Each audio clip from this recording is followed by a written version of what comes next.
तर इकडे वाल्मिक कराडला बीड कोर्टापुढे सादर केलं गेलेलं आहे। वाल्मिक कराड संदर्भात बीड कोर्टापुढे आता सुनावणी सुरू झालेली आहे। कराडवरती मकोका दाखल झाल्यानंतर सीआयडी कडून कोठडीची मागणी करण्यात येते आहे।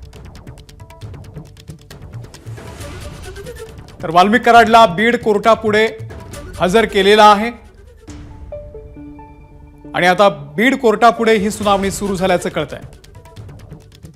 कृष्णा केंडे आपल्याला या संदर्भातले अपडेट देतील। कृष्णा,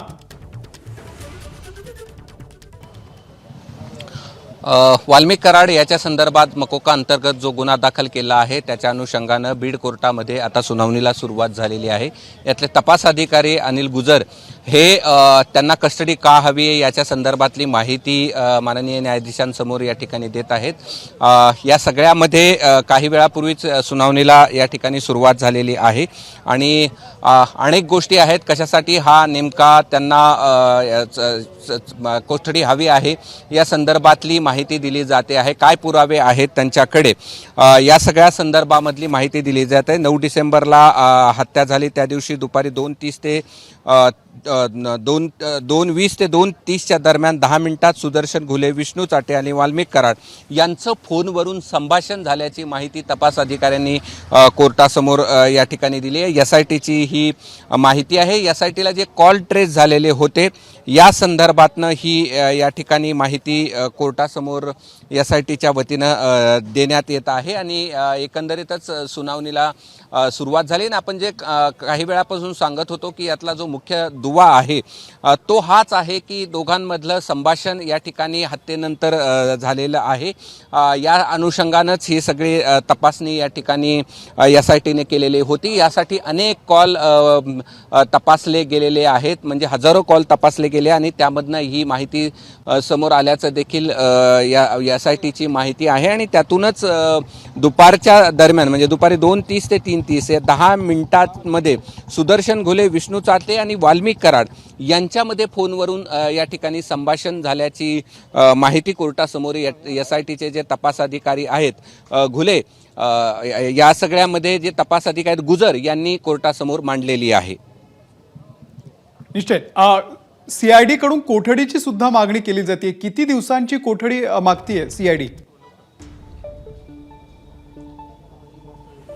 नाही, जास्तीत जास्त कोठडी मागण्याचा प्रयत्न एसआयटीचं पथक करेल, कारण की हा तपास आता सध्या एसआयटीकडे एसआयटीच्या अधिकाऱ्यांच्या ताब्यात वाल्मिक कराड आहेत आणि त्यामुळे जास्तीत जास्त कोठडी मागण्याचा निश्चित प्रयत्न असणार आहे। आणि आता या सगळ्यामध्ये आरोपींचे वकील कशा पद्धतीनं या कोठडी कमी द्यावी याचे मुद्दे मांडतात हे देखील पाहणं महत्त्वाचं आहे। मात्र प्रमुख मुद्दा हाच आहे की ज्या संतोष देशमुख यांच्या हत्येमध्ये कराडवरती मोका लावण्यात आलेला आहे त्याचा जो मुख्य गाभा आहे तो हाच आहे की त्यांच्यामधलं संभाषण या ठिकाणी झालेलं आहे आणि तेच कोर्टासमोर एसआयटीनं मागितलेलं आहे। 10 मिनिटांमध्ये फोनवरून अनेक वेळा संभाषण म्हणजे या सगळ्या वेळात संभाषण झालेलं आहे अशा प्रकारचा मुद्दा समोर या ठिकाणी कोर्टाने मांडलेला आहे। त्यामुळे हे मुद्दे आहेत, यासाठी सगळ्यांची चौकशी करायची आहे।